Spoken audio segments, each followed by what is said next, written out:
சிலுவையிலிருந்து நான் பேசுகிறேன். மகனே, மகளே, நீ சிலுவையை ஒரு சின்னமாக பார்க்கிறாய். ஆனால் நான் அதில் தொங்கியது உன் வாழ்க்கைக்காக. நான் பேசும் இந்த 7 வார்த்தைகள் வலி நிறைந்த கத்தல்கள் அல்ல. அவை ரட்சிப்பின் அறிவிப்புகள். நான் இறப்பதற்கு முன் சொன்னவை அல்ல, உன்னை வாழ வைக்க சொன்ன வார்த்தைகள். இப்போது கேள், சிலுவையிலிருந்து நேராக உன்னிடம் பேசுகிறேன். முதல் வார்த்தை: அப்பா, இவர்களுக்கு மன்னிப்பு தாரும், இவர்கள் செய்வது என்னவென்று அறியாதிருக்கிறார்கள். லூக்கா 23:34. சிலுவையில் நான் தொங்கும்போது, மகனே, என் கைகளில் ஆணிகள், என் கால்களில் வலி, என் உடலில் இரத்தம். ஆனால் என் வாயிலிருந்து சாபம் வரவில்லை, மன்னிப்புதான் வந்தது. நீ நினைக்கிறாய், இவ்வளவு வலியில் எப்படி மன்னிக்க முடியும்? கேள், மன்னிப்பு உணர்ச்சி அல்ல, அது தீர்மானம். இந்த வார்த்தை உனக்காக. மகளே, உன்னை காயப்படுத்தியவர்கள் உன்னை புரிந்து கொள்ளவில்லை. அவர்கள் செய்தது உன் மதிப்பை தீர்மானிக்காது. நான் சிலுவையில் உன்னை காயப்படுத்தியவர்களுக்காக ஜெபித்தேன். அதனால்தான் இன்று உன் பாவத்திற்கும் உன் எதிரிகளுக்கும் இடையே நான் நிற்கிறேன். மன்னிப்பு என்ன செய்கிறது? நீ மன்னிக்காதவரை நீ அவர்களோடு சங்கிலியாய் கட்டப்பட்டிருக்கிறாய். நீ மன்னிக்கும் நாளில் நீ சுதந்திரமாகிறாய். மன்னிப்பு அவர்களை விடுவிப்பதற்காக அல்ல, உன்னை விடுவிப்பதற்காக. இன்று நான் உன்னிடம் சொல்கிறேன், மகனே, அந்த பெயரை உன் மனதில் சொல்லிக்கொண்டே இருக்கிறாய். அந்த காயத்தை நீ மறைக்கிறாய். இன்று அதை என் சிலுவைக்கு கொண்டு வா. நான் சொல்கிறேன், அப்பா, இவர்களுக்கு மன்னிப்பு தாரும் என்று உனக்காகவும். இரண்டாம் வார்த்தை: இன்று நீ என்னோடு பரலோகத்தில் இருப்பாய். லூக்கா 23:43. சிலுவையின் அருகில் ஒரு குற்றவாளி. மகனே, அவன் நல்லவன் அல்ல, அவன் மதநெறி கொண்டவனும் அல்ல.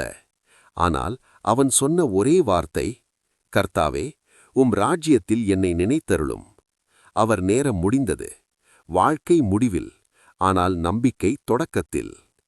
நான் அவரிடம் சொன்னேன், இன்று, நாளை அல்ல, மறுபிறவி அல்ல, இன்று நீ என்னோடு, ஒரு மதத்தோடு அல்ல, ஒரு அமைப்போடு அல்ல, பரலோகத்தில், தண்டனையில் அல்ல, வாழ்வில்.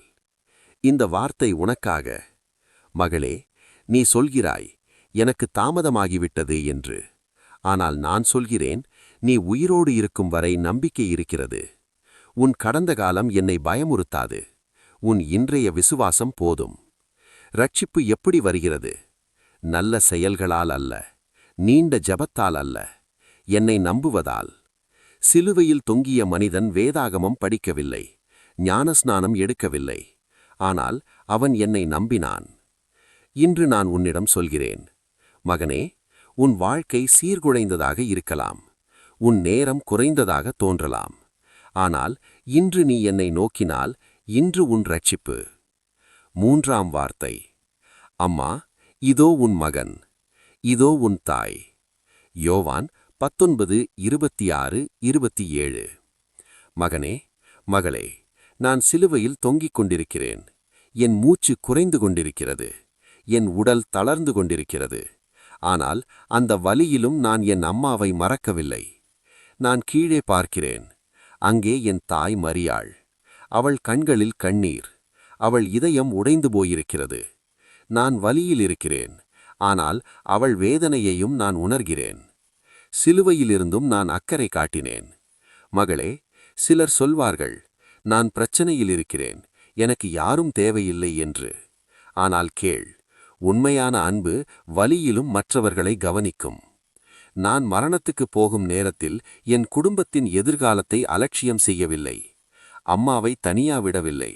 அவளை பாதுகாப்பில் வைத்தேன். இந்த வார்த்தையின் ஆழமான அர்த்தம்: மகனே, இது ஒரு குடும்ப ஒழுங்கு மட்டுமல்ல, இது ஒரு அறிவிப்பு. இனி இரத்த உறவு மட்டும் குடும்பமல்ல, விசுவாச உறவும் குடும்பம். யோவானை பார்த்து சொன்னேன், இதோ உன் மகன். மரியாளை பார்த்து சொன்னேன், இதோ உன் தாய். அன்ற நாளிலிருந்து அவர்கள் ஒரே குடும்பம். உடைந்த குடும்பத்தில் வளர்ந்திருக்கலாம். உனக்கு ஆதரவு இல்லாமல் இருக்கலாம். ஆனால் கேள், நான் உன்னை அனாதையாக விடமாட்டேன். சபை உன் குடும்பம். விசுவாசிகள் உன் சகோதரர்கள், நான் உன் தந்தை. இன்று நான் உன்னிடம் சொல்கிறேன், நீ தனியாக இல்லை, நீ மறக்கப்பட்டவள் இல்லை, நீ பாதுகாப்பற்றவன் அல்ல. சிலுவையிலிருந்தே நான் உன் வாழ்க்கையை ஒழுங்குபடுத்துகிறேன். 4ஆம் வார்த்தை. என் தேவனே, என் தேவனே, என்னை ஏன் கைவிட்டீர்? மத்தேயு 27:46. மகனே, இந்த வார்த்தை என் வலியின் உச்சம்.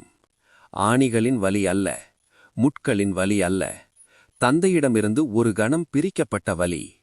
சிலுவையில் என்ன நடந்தது? உன் பாவம் என்மேல் வைக்கப்பட்டது. நீ செய்ய வேண்டிய தண்டனை நான் சுமந்தேன். அந்த நொடியில் பரிசுத்த தேவன் பாவத்தை தாங்க முடியாது. அதனால் நான் தனிமையை அனுபவித்தேன். இந்த வார்த்தை உனக்காக. மகளே, நீ சில நேரம் சொல்கிறாய், தேவன் என்னை கைவிட்ட போல இருக்கிறது என்று. அந்த அனுபவத்தை நான் அனுபவித்திருக்கிறேன். அதனால் நீ தனிமையில் அழும்போது நான் உன்னை புரிந்து கொள்கிறேன். முக்கியமான உண்மை, நான் ஏன் என்று கேட்டேன். அதனால் நீ ஒருபோதும் அந்த ஏனை அனுபவிக்க வேண்டாம். நான் கைவிடப்பட்டேன், அதனால் நீ ஒருபோதும் கைவிடப்பட மாட்டாய். நீ நினைவில் வைத்துக்கொள், உணர்வு சொல்வது தேவன் இல்லை, உண்மை சொல்வது நான் உன்னோடு இருக்கிறேன்.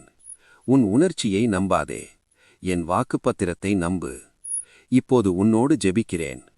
அப்பா, இந்த மகன் மகள் தனிமையில் இருக்கிறான். அவளுக்கு உன் சமீபத்தை உணர செய்வீராக. கைவிடப்பட்ட உணர்வு நீங்கட்டும். பிள்ளை என்ற அடையாளம் உறுதியாகட்டும். என் நாமத்தில் ஆமேன். 5ஆம் வார்த்தை. எனக்கு தாகமாக உள்ளது. யோவான் 19:28. மகனே, மகளே, இது என் உடலின் தாகம் மட்டுமல்ல, உன் ஆத்துமாவுக்கான தாகம். என் உதகுகள் உலர்ந்தன, என் நாவு வறண்டது, என் உடல் துடித்தது. ஆனால் நான் சொன்னது ஒரு மருத்துவ அறிக்கை அல்ல, ஒரு ரட்சிப்பு அழைப்பு. நான் ஏன் தாகப்பட்டேன்?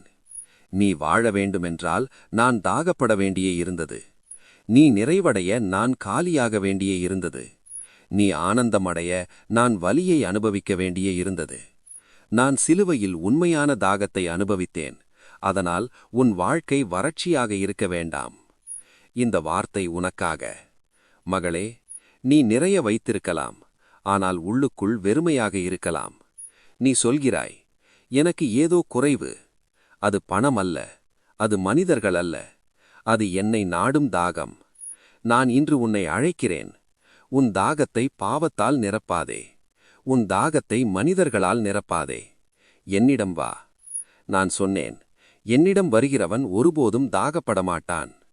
அந்த வார்த்தை இன்றும் உயிரோடு இருக்கிறது. ஜெபம்.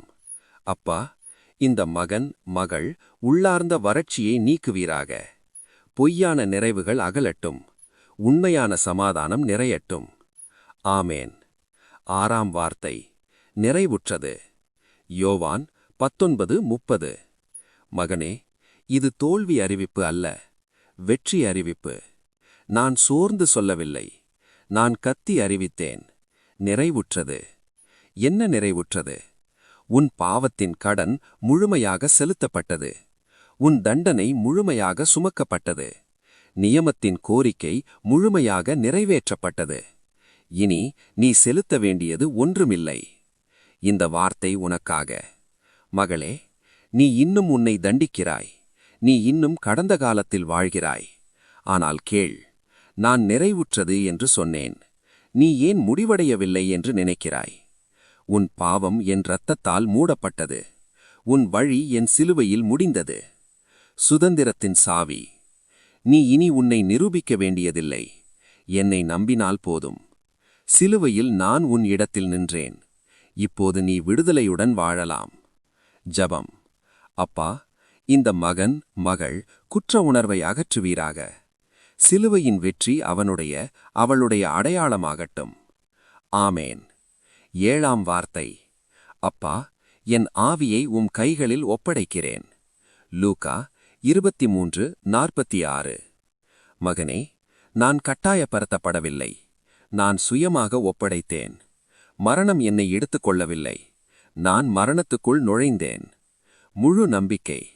நான் தொடங்கிய இடத்திலேயே முடித்தேன். அப்பாவின் கைகளில். சிலுவை குழப்பமல்ல, நம்பிக்கையின் உச்சம். இந்த வார்த்தை உனக்காக. மகளே, நீ எல்லாவற்றையும் உன் கட்டுப்பாட்டில் வைத்திருக்க முயற்சி செய்கிறாய். அதனால் நீ சோர்ந்து போகிறாய். இன்று நான் சொல்கிறேன், ஒப்படை. உன் எதிர்காலம், உன் குடும்பம், உன் பயம், உன் கனவுகள். ஒப்படைத்தல் தோல்வி அல்ல. ஒப்படைத்த மனிதன் பலவீனன் அல்ல. அவன் தேவனை நம்புகிறவன். நீ விடும்போது நான் பிடிக்கிறேன். நீ ஒப்படைக்கும்போது நான் பொறுப்பெடுக்கிறேன். இறுதி ஜெபம், சிலுவையிலிருந்து. அப்பா, இந்த மகன், மகள் முழு வாழ்க்கையும் உம் கைகளில் ஒப்படைக்கிறேன். பயம் அகலட்டும். நம்பிக்கை நிறையட்டும். சிலுவையின் வெற்றி அவனுடைய, அவளுடைய வாழ்க்கையாகட்டும். ஆமேன்.